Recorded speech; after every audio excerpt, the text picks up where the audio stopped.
Meus irmãos, a paz do Senhor Jesus. Mais uma vez estamos aqui para darmos continuidade aos nossos estudos, a nossa sequência de estudo bíblico. E estamos falando sobre a arca e a igreja. E hoje é o nosso terceiro estudo, nossa terceira noite, nossa terceira fala, falando sobre esse paralelismo, esse simbolismo, essa tipologia bíblica que trata de um assunto tão importante que é a Igreja do Senhor Jesus, em paralelo com o Velho Testamento, particularmente a arca chamada de Arca de Noé. Então nós vamos ler um texto, estamos aqui nessa noite na nossa casa, juntamente aqui com a minha esposa, com a minha companheira, a irmã Zilene, e o meu filho, também o nosso companheiro aqui de estudo, Ágabo Henrique, e nós estamos aqui estudando a Escritura e compartilhando um pouco desse conhecimento, desse apanhado com vocês. Então eu quero convidá-los a ler. Abram a sua Bíblia em Gênesis capítulo 8, do versículo 7 ao 12, em Mateus capítulo 3, versículos 13 ao versículo 17, e em Mateus capítulo 16 e o versículo 18. Então eu vou ler Gênesis 8, do versículo 8 ao 12, a minha irmã Zilene vai ler Mateus capítulo 3, do versículo 13 ao 17, e na sequência o Ágabo Henrique vai ler Mateus capítulo 16 e o versículo 18. Amém? Então abre a Bíblia, pega um caderno, papel, caneta e vamos anotar, vamos estudar esse texto. Nós vamos esmiuçar esse assunto para que você adquira um pouco mais de conhecimento, agregue aí ao seu conhecimento algumas pérolas, algumas aplicações e explicações dentro da área de estudos bíblicos. Então vamos lá. O versículo de número 7 ao 12 do capítulo 8 do livro de Gênesis. Eu vou ler. E soltou um corvo que saiu, indo e vindo, até que as águas se secaram de sobre a terra. Depois soltou uma pomba, a ver se a água havia minguado de sobre a face da terra. A pomba, porém, não achou repouso para a planta do seu pé, e voltou a ele para a arca, porque as águas estavam sobre a face de toda a terra. E ele, estendendo a mão, tomou-a e meteu-a consigo na arca. E esperou ainda outros 7 dias, e tornou a enviar a pomba fora da arca. E a pomba voltou a ele sob a tarde, e eis arrancada uma folha de oliveira no seu bico. E conheceu Noé que as águas tinham minguado sobre a terra.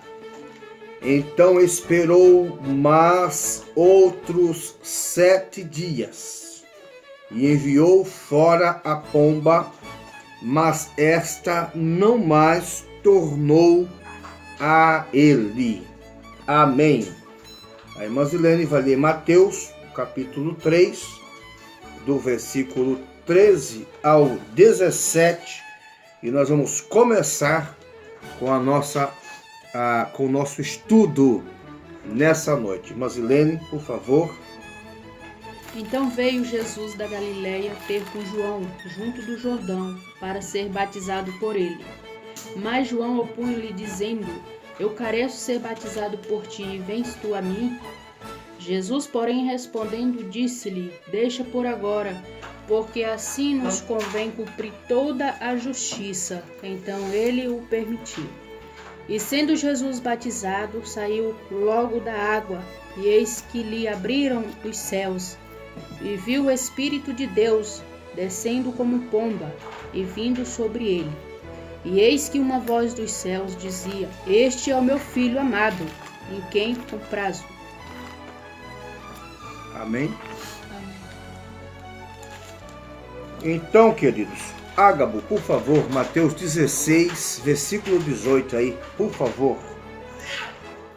Também eu te digo que tu és Pedro, e sobre essa pedra edificarei a minha igreja, e as portas do inferno não prevalecerão contra ela.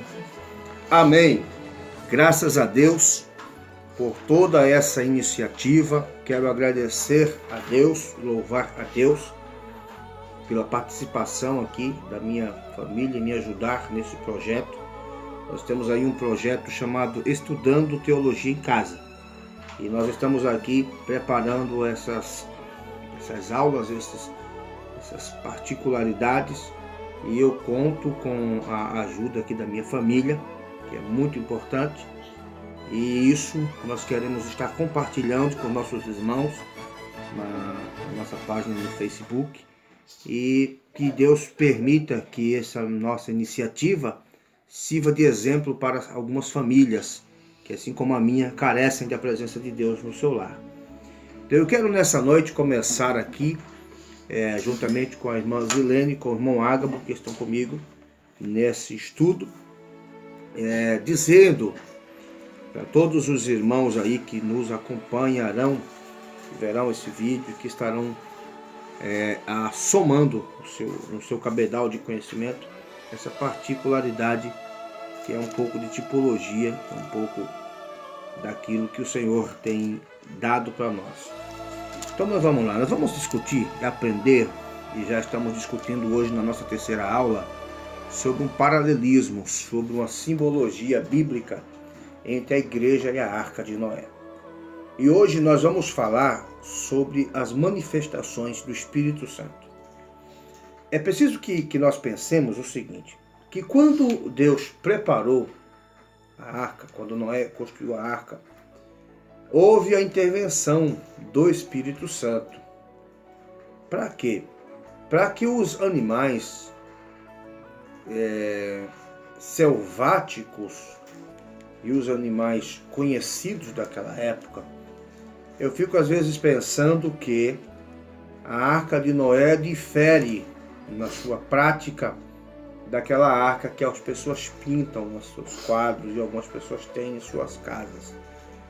Porque quando eu vejo aquele quadro da Arca de Noé, eu lembro de alguns animais que são típicos da África do Sul e outros países.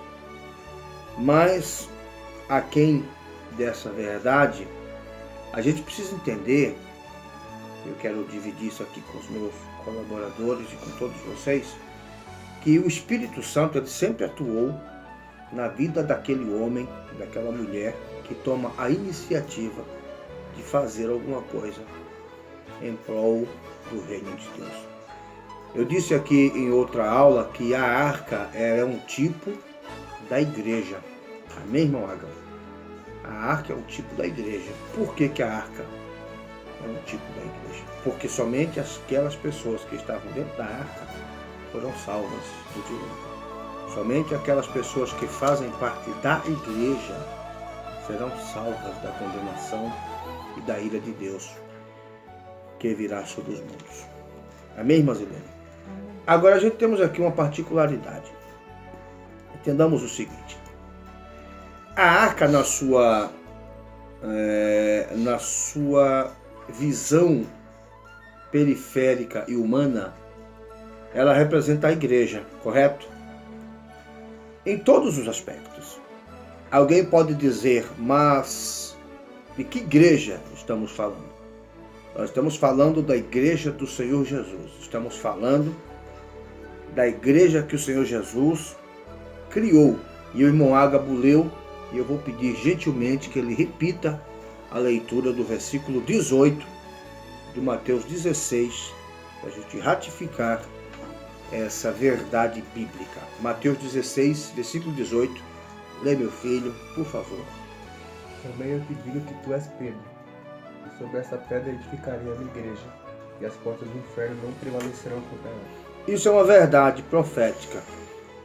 Jesus está referindo-se a Pedro, está conversando com os discípulos, e baseado na resposta de Pedro, porque dentre todas as respostas, Pedro trouxe uma resposta que atendia aos critérios da fé neotestamentária. Pedro disse assim: tu és o Cristo.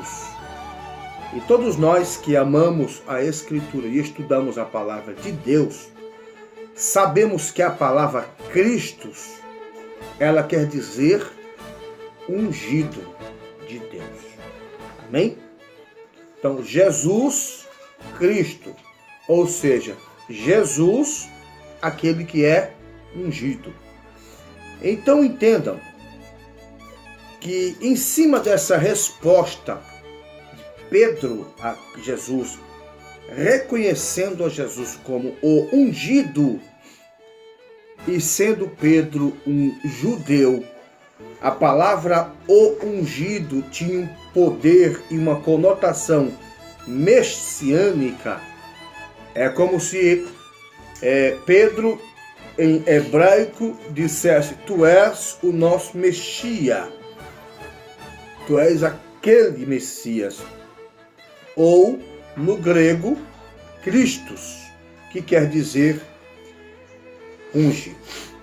Então Jesus fundamenta a igreja, a sua igreja, porque ele usa um pronome pessoal, do caso reto, não é? A minha igreja, edificarei a minha igreja. Então ele está dizendo que em cima da declaração das nações, porque é o Espírito Santo quem ilumina as pessoas a reconhecerem a Jesus como o ungido, como o Messias. Amém, irmãos? Então, quando o Espírito Santo convence o homem do pecado, da justiça e do juízo, automaticamente, irmã Zilene, este homem reconhece a Jesus como o Messias, como o ungido. E é sob essa declaração pública de fé que Pedro faz perante todas aquelas pessoas que Jesus diz assim: eu vou edificar a minha igreja, porque as nações serão reveladas pelo Espírito Santo de que eu sou Messias, que eu sou ungido. Agora, a igreja nos dias de Noé, em paralelo com a igreja cristocêntrica, ou a igreja dos dias de Cristo, elas têm uma particularidade. E qual é? Elas têm a presença metafísica do Espírito Santo que se manifesta através dos seus símbolos e dos seus sinais. No Antigo Testamento, lá nos dias de Noé, o Espírito Santo fez três coisas grandes. Três grandes coisas. Primeira coisa que o Espírito Santo fez: capacitou a Noé a construir a maior embarcação pluvial de todos os tempos. Então, o Espírito Santo, em primeira instância, ele capacita Noé a construir. Em segunda instância, esse mesmo Espírito Santo, ele dá a Noé a capacidade de atrair a si.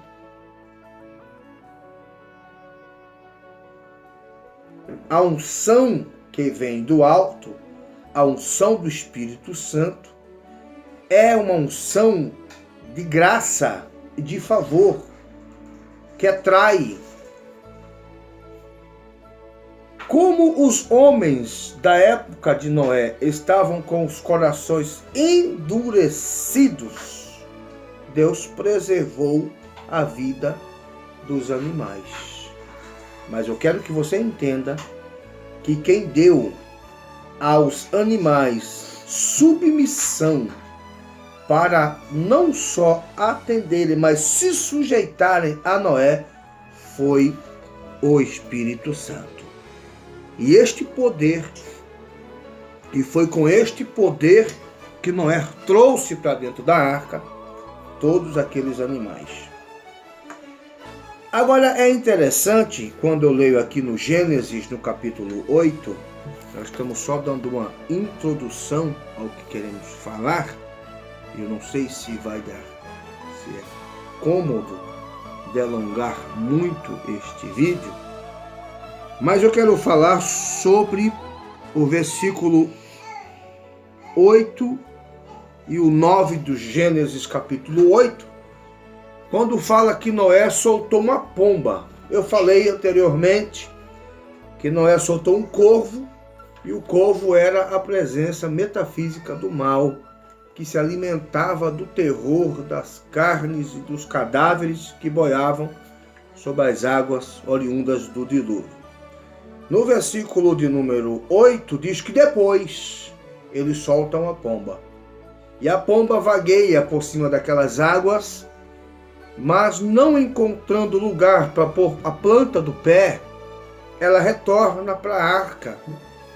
E isso ela faz até o dia em que ela encontra a terra firme, e ela volta para Noé trazendo no seu bico uma folha de que árvore, irmãs? De uma oliveira. Ela volta com uma folha de oliveira, e quando Noé vê a folha de oliveira, a fé de Noé é renovada, porque ele entende que é o tempo de sair da arca. Em paralelo a esse texto, onde a nossa irmã Zilene leu em Mateus capítulo 3 e o versículo 13, lê para mim, por favor, Zilene, o versículo de número... leu 16. Leu 15 e o 16, por favor. Jesus, porém, respondendo, disse-lhes: deixa por agora, porque assim nos convém cumprir toda a justiça. Segura um pouquinho, por favor. Lê de novo aí até essa parte. Jesus, porém, respondendo, disse-lhe: deixa por agora, porque assim nos convém cumprir toda a justiça. Então ele o permitiu. Amém. Isso aqui está falando de quando Jesus foi ser batizado por João, correto? E assim como as nações, elas foram subjugadas ao batismo por meio das águas do dilúvio, as águas do dilúvio nada mais foram que um batismo. Assim como o batismo em águas, ou o batismo nas águas, ele eleva o homem, a criatura, tornando o Filho de Deus e membro, uma vez que o batismo é um símbolo público da sua fé, de sua adesão à igreja no sentido eclesiológico da palavra. As águas do dilúvio, irmãs e irmãos, serviram para batizar. Entretanto, as águas do dilúvio batizou apenas 8 pessoas, Noé e a sua família. Correto? Quando Jesus ele vai até a beira do Jordão, ele vai se sujeitar não à autoridade de João, mas ao batismo. Porque não é permitido, não é normal que as pessoas que professam sua fé, elas se tornem contrárias ao batismo. Então, Jesus vai até João para ser o quê? Para ser batizado por ele. E quando Jesus se aproxima de João, João diz assim no versículo 14: eu careço de ser batizado por ti, e tu vens a mim? E a irmã Zilene leu, e vai ler de novo agora, que Jesus disse o quê? Jesus, porém, respondendo, disse-lhe: deixa por agora, porque assim nos convém cumprir toda a justiça. Então ele o permitiu. Jesus disse, deixa, porque convém cumprir toda a justiça. Quando você lê o capítulo 2 da segunda epístola de João, segunda epístola de Pedro, perdão, irmãos, segunda epístola de Pedro, no capítulo 2 e no versículo de número 5, controla, Zilene. E não perdoou ao mundo antigo, mas guardou a Noé, pregoeiro da justiça, com mais 7 pessoas, ao trazer o dilúvio sobre o mundo dos ímpios. Amém. Obrigado. Então, querido, entenda. Jesus disse assim para João, convém se cumprir toda a justiça. E qual era a justiça? A justiça do evangelho de Noé. Por quê? Porque a arca é um tipo da igreja. Mas eu disse aqui em outra aula que Noé é o tipo da pregação do evangelho. Eu até fiz um comentário sem querer ofender as lideranças, tá? Nós não estamos aqui para ofender pastor, dirigente, líder. Não é essa a nossa intenção quando reuni a minha família aqui na minha cozinha. Estamos gravando esse assunto. Mas a pregação, ela está vinculada à igreja. Não existe salvação sem pregação. Eu falei isso anteriormente. Então Jesus disse assim, eu preciso que se cumpra na minha vida a justiça. A justiça, que é a justiça da fé que vem por meio da pregação. Porque Deus, ele honra o homem, mesmo depois que esse homem está morto. Ainda bem que a própria Bíblia diz, aquele que crê em mim, ainda que esteja morto, viverá. Porque Deus honra. Deus honra. E Deus estava honrando Noé. E como que Deus estava honrando Noé? Falando para Noé, todo aquele que se professar como meu filho, vai ter que se submeter à justiça da tua pregação. Amém, queridos? Graças a Deus, porque Deus honra. Então, tudo que nós fazemos para o reino de Deus vai ter uma recompensa. Você pode não ver, mas alguém vai ver e vai lembrar que foi você que fez. Então, Jesus está na beira do Jordão e está dizendo assim, olha, por causa da pregação de 100 anos, não é isso, irmã Helena? 100 anos que Noé passou pregando, e eu já vi alguns desinformados dizerem que Noé foi um dos pregadores mais fracos, porque não conseguiu salvar muita gente, mas eu quero dizer para você que os 100 anos que Noé pregou valeu a pena, porque eu sou semente da pregação da justiça de Noé, e você é semente da pregação de justiça de Noé. O meu vídeo está encerrando aqui, então Deus abençoe você, em nome de Jesus.